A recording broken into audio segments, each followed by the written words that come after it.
Thank you for being here. I know there's a lot of public interest in this case, and we've been grateful for your support over the last few months. As you know, our homicide team located the remains of Samuel Bird yesterday, but there's still a lot of work to do on this file. When a child is murdered, it affects all of us. We are no different than anyone else. We all have families. To Samuel's family, your dedication to finding Samuel has been extremely moving. While being able to lay charges and locate Samuel does nothing to lessen a family's grief, it can help bring some sense of resolution to loved ones who grieve and according to their culture and traditions. I also want to acknowledge the Confederacy of Treaty 6 as well as Treaty 7 and 8 for their ongoing support. In addition, I want to thank our Indigenous Relations Advisor, Abby Sly, who could not be with us today, but did some tremendous work behind the scenes. I know there have been questions and speculation around the timeline, but I hope this investigation illustrates how seriously we take missing persons case, and not all police work is done in the public eye. Our Major Crimes Branch was investigating this long before the first news release was issued, and as Detective Bueller has previously stated, every step that was taken in this investigation was done strategically. As the Chief of Police, I want to commend our members for all the work they have done to leverage the strengths of the community and Samuel's dedication to family and to bring him home. Thank you for being here. I will now invite Staff Sergeant Andrew Larson up to say a few words. Thank you, sir. And good afternoon. I'm Staff Sergeant Andrew Larson with our Edmonton Police Homicide Section. I'm the team commander of the investigation of Samuel Bird's disappearance. On October 15th, we arrested 38-year-old Brian Farrell and charged him with second-degree murder in the homicide of Samuel Bird.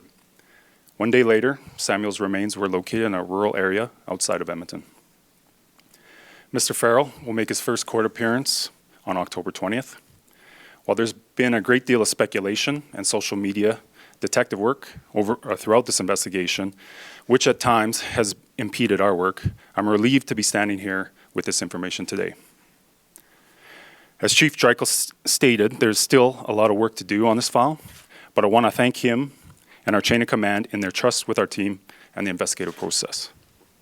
I know there's been a lot of scrutiny about what has been occurring throughout this investigation, and our efforts were completely supported. So thank you, sir. I'd also like to thank Samuel Bird's family for their patience and trust throughout this process as well. I have no idea of the pain and heartbreak you have been feeling, missing Samuel and not knowing where he was. While we could not provide you with much information about the ongoing investigation, which I know can be incredibly frustrating when you're hurting and wanting answers, you placed your trust in us, in our investigative team, and Detective Bueller. I do not take for granted how difficult this has been, and I'm glad we could at least do our part to bring some measure of resolution and justice for Sam. You see a number of folks with us up here today. They are part of an incredible investigative team that's been working on this file from the start, and I feel it's important that they are recognized. You all know Detective Jared Bueller. Jared's an amazing investigator. He's an incredibly hard worker whose passion and care about this investigation is unmatched.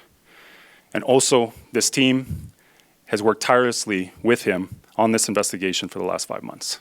So from our homicide team, with us here today is Detective Rio, Detective Neufeld, Detective Lynch, Detective Lawrence, Detective Young, Detective Kowalchuk, Detective Raposo, and Detective Marsh. We also received a lot of assistance from Constable Broadfoot from our Missing Persons Unit, our analyst, Amy Rago, and our family liaison, Carla Giesbrecht. I also want to acknowledge the work of the members of our Operational Support Division, several search and rescue teams, including the Parkland Search and Rescue and the Search and Rescue Dog Association of Alberta, the RCMP, and our alert sheriffs. Thousands of hours have gone into getting us to where we are.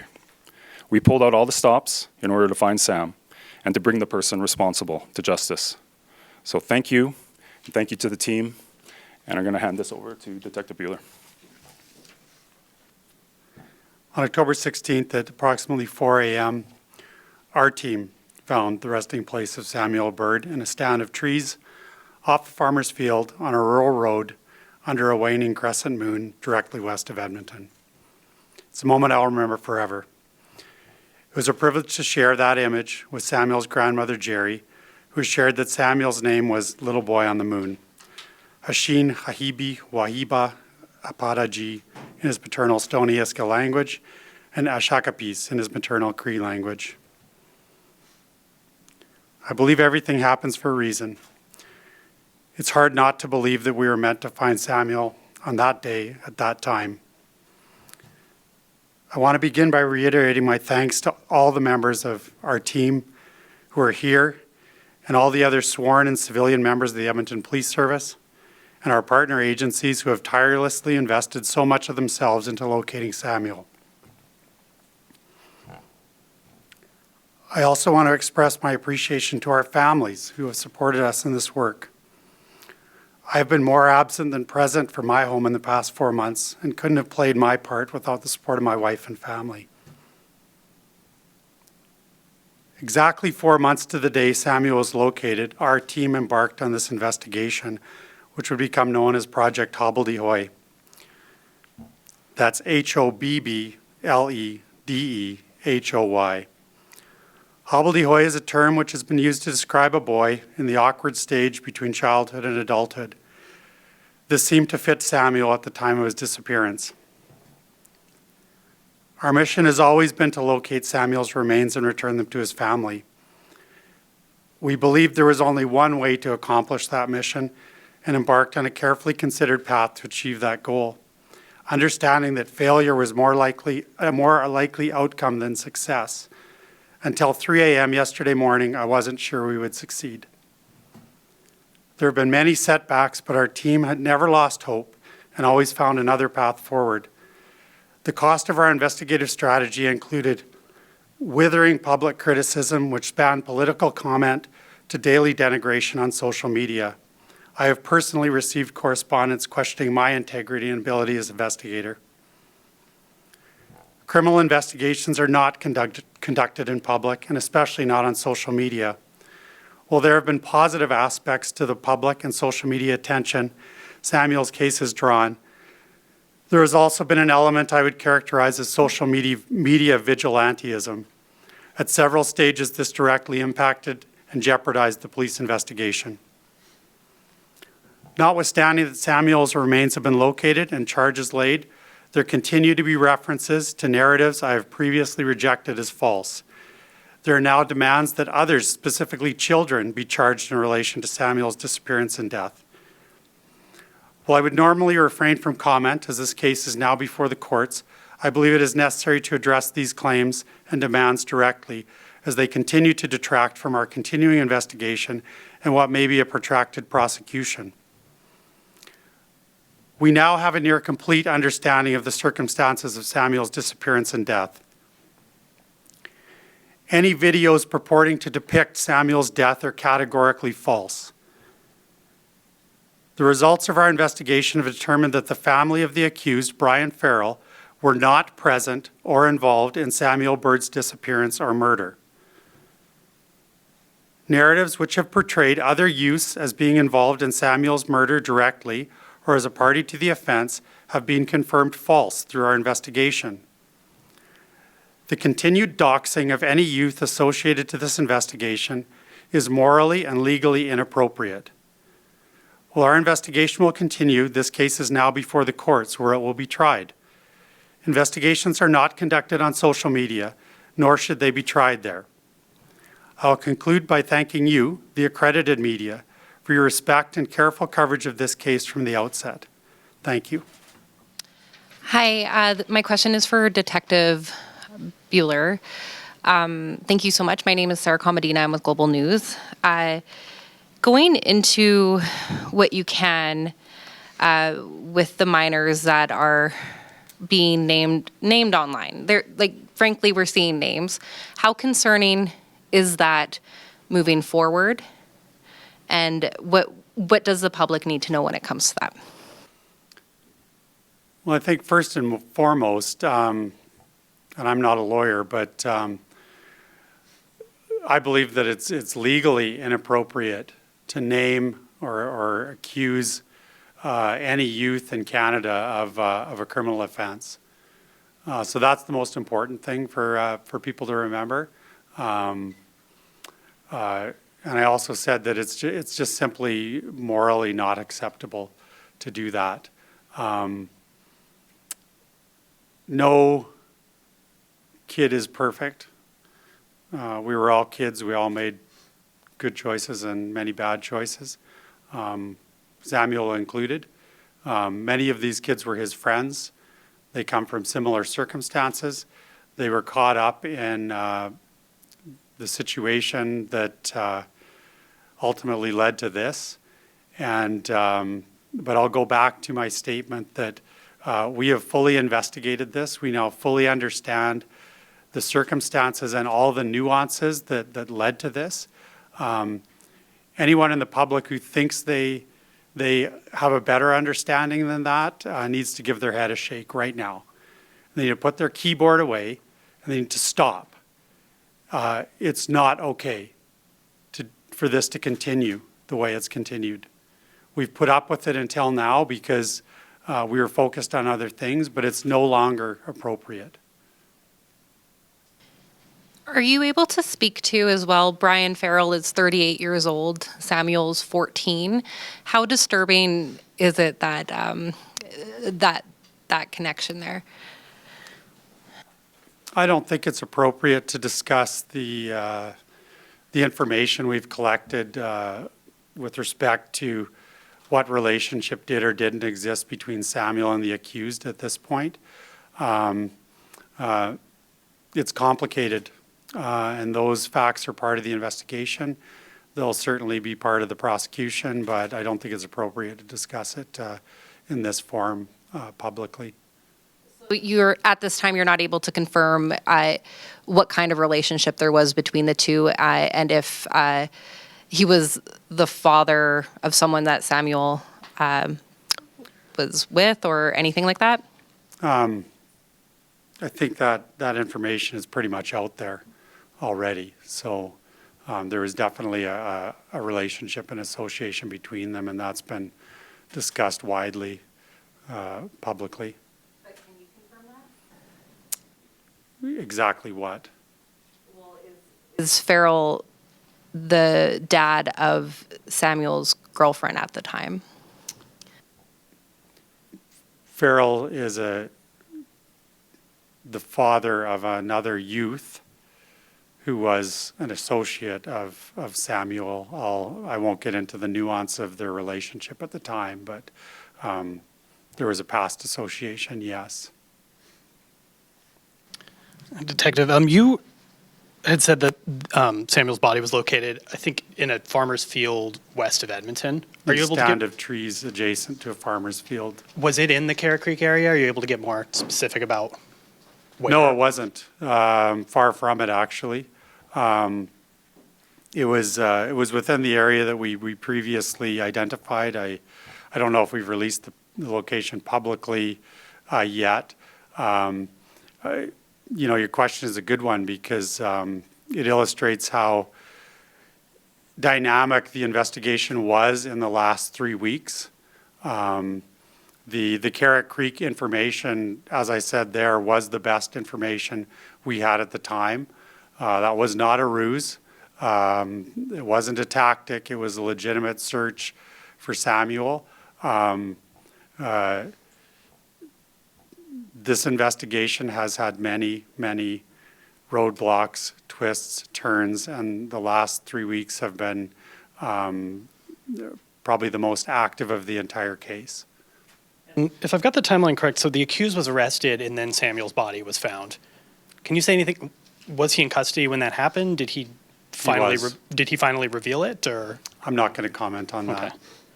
And sorry, just the last question. You've said basically that these videos that were circulating are just categorically false. Are they, do you know at this point, are they someone else? Are they AI? Are they something, do you know? Oh, I'd be the wrong guy to ask about that. I couldn't even get my computer to work this morning. But they're not Samuel. And I don't even care about those videos anymore, other to say that they're ridiculous. And I'm angry about the time we've wasted with them. Can I just step in on this Yeah, sure. Yeah, and I think it's time that, we recognize significantly with the amount of social media and the misinformation that occurs in these investigations, it really changes the dynamics for us as a police agency or police organization. And it's something, it's a phenomenon that we're going to have to just understand. It's not as cut and dried as it used to be, and I think that responsible media reporting is important to us, right? And that transparency is important, but when these things start to develop this way, the amount of noise and disruption that's occurring is extremely disruptive to these organizations or to these investigations. I think this is going to be a challenge moving forward. We know what occurs in social media. We know the disruption, but it really, really hampered the investigative flow here. And I think it's something that we all need to reflect on. The people out in the netherworld and in social media need to reflect on that. If they truly want to help the police, sometimes maybe saying nothing is the best. And, I know Detective Bueller's been very vocal about that. It's something that I'm raising quite loudly. We have a job to do. It's an important job. There was nobody here that didn't want to see this to a successful conclusion, but when we're being torn in 100 different directions like this, it was very, very difficult. And obviously, not only detrimental to the investigation, but the police officers involved. So I just kind of really wanted to jump in there, Jared. Thanks.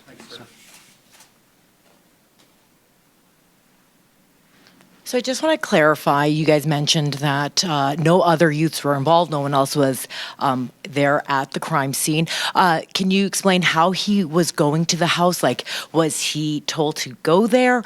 And can you also explain why second-degree charges and not first-degree charges for murder?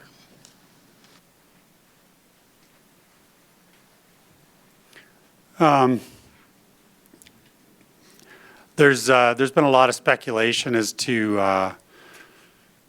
why or how Samuel arrived at I think a residence that everyone is now well aware of, and the details and the exact circumstances that took place that night have really been the crux of our investigation from the very, very beginning.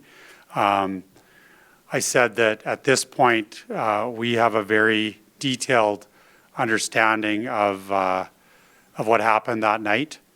When the truth presents itself, given all the nuance that we've looked at over the last 4 months, it's amazing how very clear things become. But those circumstances are now the subject of a prosecution, and that's all we're going to say about it moving forward. So Brian was known to police. He had a long rap sheet. I know we saw some charges that came while it would have occurred after you guys believed Samuel Bird was killed. For just your thoughts on that, and can you kind of confirm that there was the threats towards an Alana Bird that we can confirm, yes, that was directed towards Sam's mom, and that, there was the incident with the 3 charges for an assault against a peace officer with pepper spray. What kind of incident that was?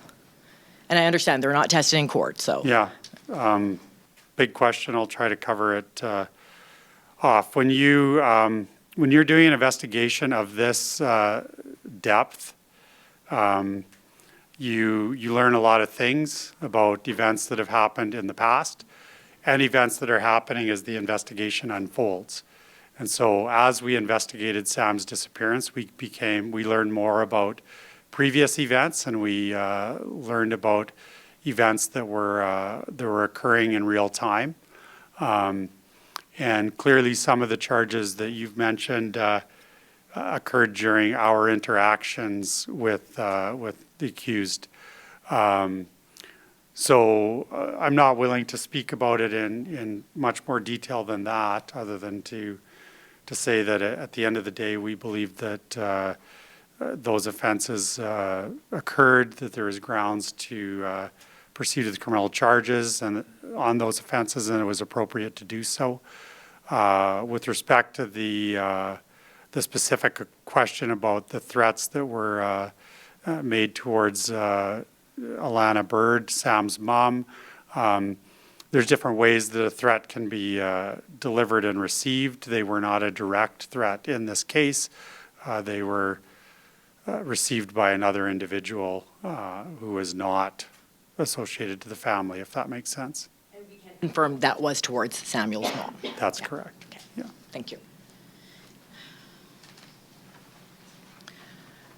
Hi, was Mr. Farrell out on bail or conditions at the time of Samuel's murder? And who set those conditions? And then in the subsequent things that he was charged with, was he taken into custody? Okay. He was subject to an undertaking in relation to an offense that occurred during the course of this investigation, upon which he was released during the course of this investigation. And sorry, can you repeat the second part of your question? Well, who set the undertaking? And, yeah. The undertaking? An undertaking is provided to a person by a police officer. So he was he was released. charged and then released without going to jail, without getting a bail? That's right. And just to kind of anticipate what your follow-up question is going to be, in my opinion, the release on undertaking, given all the facts and circumstances of that investigation, was completely appropriate.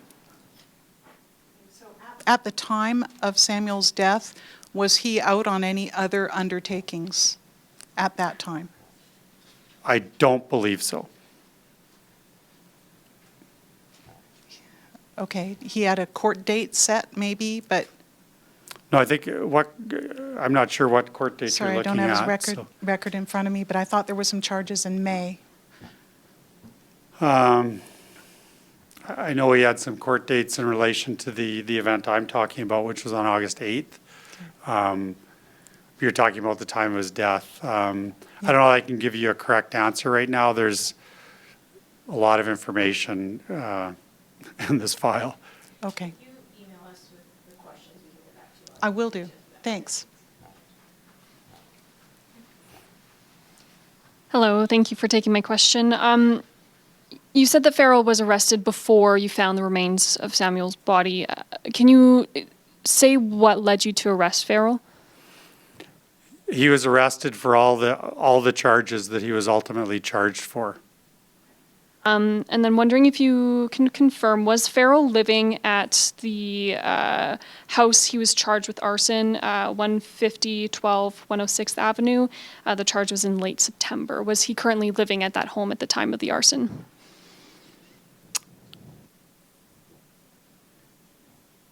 He had just vacated the residence. Thank you. And then you had mentioned earlier that you might be still looking for remains. Is the search completely over for remains, or are you still looking for? I just learned that we'll probably be searching all weekend and maybe into next week. Okay, thank you. And one last thing, I'm just curious, how important was the grassroots efforts in the search for this? How important was it in your search overall? In our search? Yeah, that's a loaded question, and I've addressed that previously. I've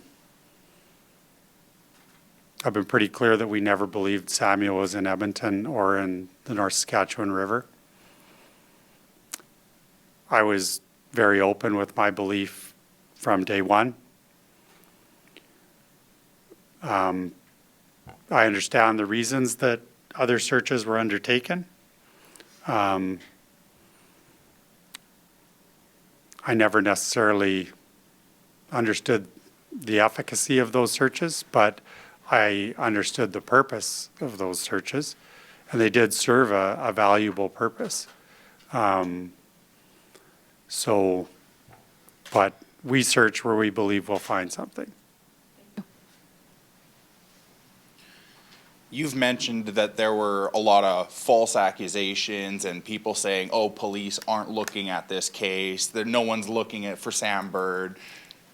All of this combined, how much did that impact your guys' work or relationships and trying to get information?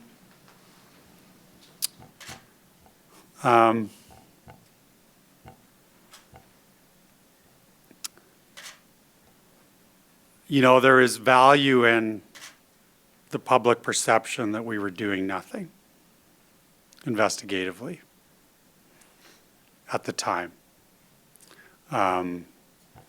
There's a book called The Art of War, and it talks about being perceived as strong when you're weak and weak when you're strong. And I was quite happy to let that people make their own inferences about our investigation at the time. And a lot of people obviously wanted to help out with the social media campaign and doing their own searches, so on and so forth. Was that of any assistance at all, or were people getting in the way? Because we know that when you narrowed it down to Carrot Creek, you were very firm. Stay away from this site. We're doing our job. So was there any assistance in that at all, or was it just noise?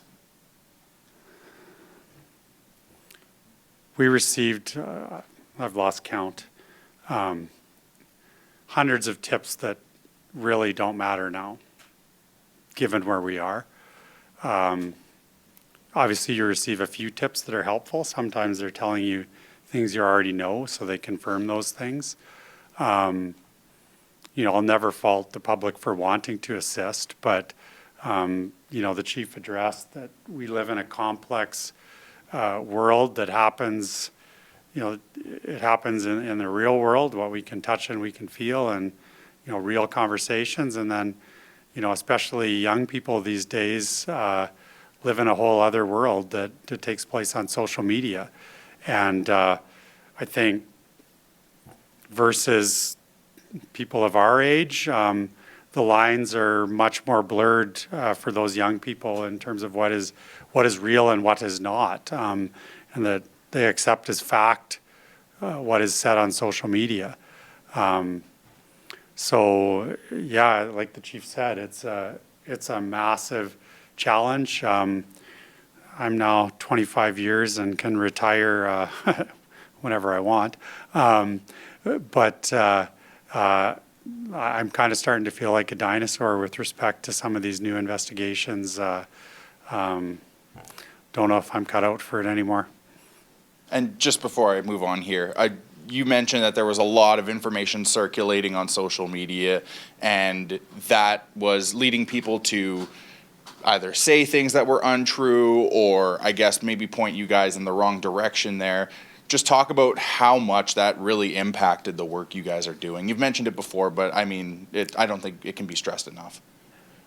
Yeah, for example, some days I'd come in and myself and Detective Kowalchuk, who sits right beside me, would literally spend the morning just opening tips and just kind of trying to triage them and prioritize them. And, I lost count of the number of times I just wrote no follow-up required on this tip because, it just wasn't helpful at all. We instantly knew we'd read it 1,000 times before. So that's a whole morning wasted for two people, where we didn't do all the other things we could be doing. But you have to look, because there's, I've seen cases where you one tip has been missed, and you go back and you're like, oh man, how did we miss that? So, and when you get more and more and more, it just becomes, almost impossible to keep up. In the last week, when this was really moving, I just made the decision not to open any more tips, because at that point I knew where we were going.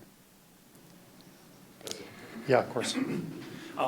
With the tips as well, I just have to realize this is the investigative team that we have here. We're missing a few people, but this is what we have. And so when you get hundreds of tips, each one of those has to be followed up, and the amount of time and effort it takes, and whether that's going out interviewing people, canvassing for video, or whatever else, it takes a lot of effort. And when with this, in this case, a lot of untrue stuff's been put on social media, that's where we're following up that kind of stuff, and it takes a lot of time and resources for that. And over 4 months, those probably just days worth of wasted hours, eh? Yeah, I would say yes. Yeah.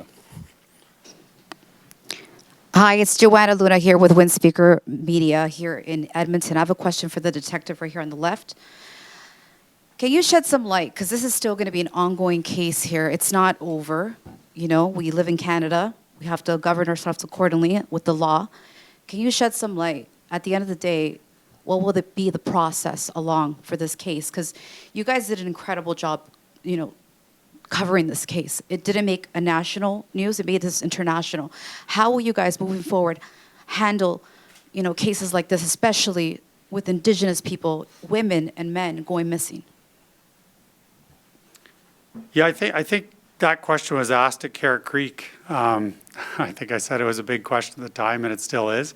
I'm a little more prepared to answer it today, perhaps. I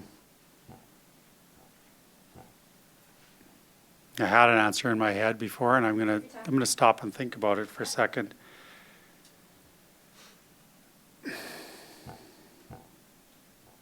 So, to help you understand that, Detective Lisa Ryu, who's been my file coordinator for the last 4 months, has simultaneously been investigating, and this whole team, as it happens, has simultaneously been investigating the case of Natanis Morasti.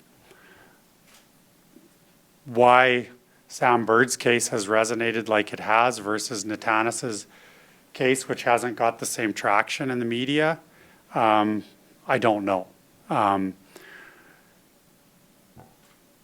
But this is such a big issue in Canada, and it's such a difficult problem. I mean, it's a societal problem, A. It's a policing problem, B, in that when a person goes missing, we have to investigate. There's a perception often that we don't.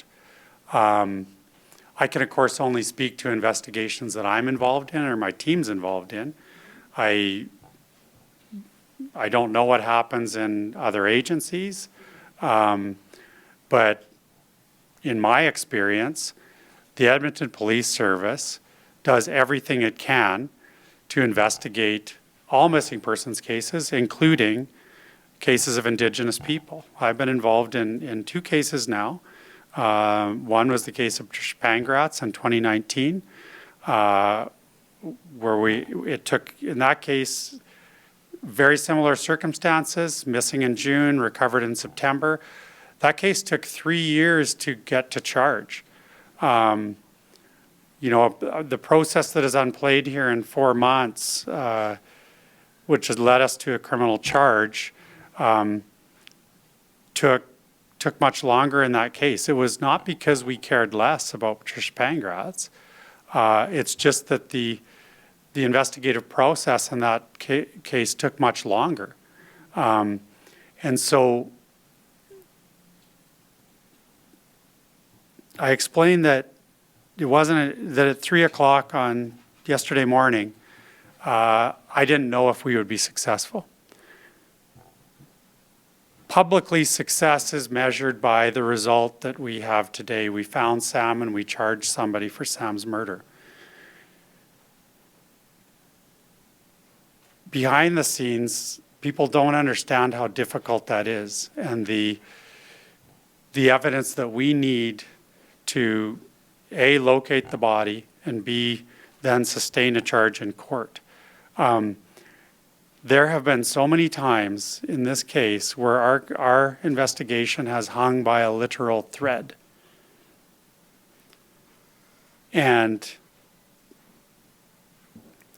the pressure of knowing that we could fail at any moment, including 3 o'clock on yesterday morning, I can't even describe that to you. And it is not for a want of trying that more Indigenous people are located and charges are brought. It's because each case is unique and we have what we have, and you can't make up evidence, and you can only work so hard. The apology that I owe after 4 months of investigating this case is that all the other cases I have not been worked on for 4 months. And people don't appreciate that. You know, You know, and I think I just want to address too, like, especially when it comes to crimes against Indigenous people, like, we recognize some of the gaps in the past and some of the failures of policing to maybe take these things seriously. You know, speaking on behalf of the service, you know, and Abby Sly couldn't be here, but we were directly plugged into the community. I met several times with Treaty 6 Grand Chief Desrelais to talk with him, offer my support, understand the concerns of our community. You know, I think of the family in this incident, and you look at what they're writing online, we absolutely understood their personal concerns as well as their cultural concerns, and definitely needed to connect. And I think if your question is, what did we learn? We've been learning all along the importance of having those connections to the community and the commitment. I'm going to, you know, I call Jared out here a little bit. You know, I texted Jared a week ago, and I apologize for this, Jared, but it was like, you know, great job on this. And he said everything he's done in his career has led him to this point, right? And it speaks to the commitment that an individual would have as a police officer to support a file like this, an investigation for an individual, but also for a family that, you know, maybe has not felt supported by the police in the past. And, you know, we're committed to that. Edmonton's a very nuanced city, and we recognize those things, and we've been purposeful in what we've done to develop those relations to our Indigenous communities. And several of them texted me last night and were so grateful for the support of the police and the support of the family. And I had the honor of meeting some of the family and the grandmothers as well. And, you know, it impacted me how important this was to them and their community. So I hope we can answer your question. I know there's work to do. There's always work. But I think we're on a good path, and I'm very proud, you know, of the organization, especially this group, for what they did to build that bridge and build that trust, I think is important. So, thank you. We'll just take 2 more questions. Did you want to have location? Like, can they specify? Yeah, sure. Okay, we'll She split the asked about difference. location. Okay. We'll each take one. I'm just wondering if we can learn anything about the circumstances of Mr. Farrell's arrest, including where he was arrested.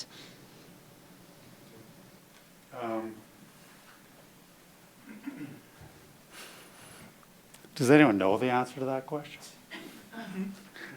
He was arrested in Edmonton. I can't give you the address off the top of my head. I just point the guys in the right direction.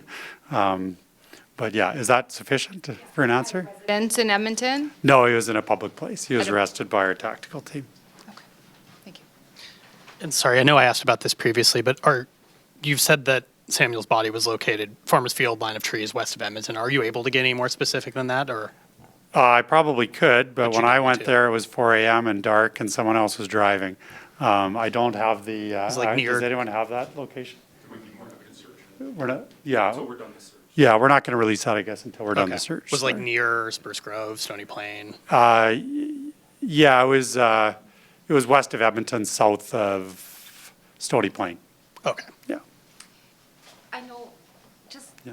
is there, because the winter was coming, and that was a big deal for searchers, Alana, finding Sam before the winter came, and you were able to find his remains before it got really cold. How significant is that you were able to do that? I think it's very significant. I won't get into the particulars, but you know, if this had gone another season, I think we would have been in a much worse place to find that. I'll conclude by saying that on Wednesday we swung for the fences, and we hit a home run.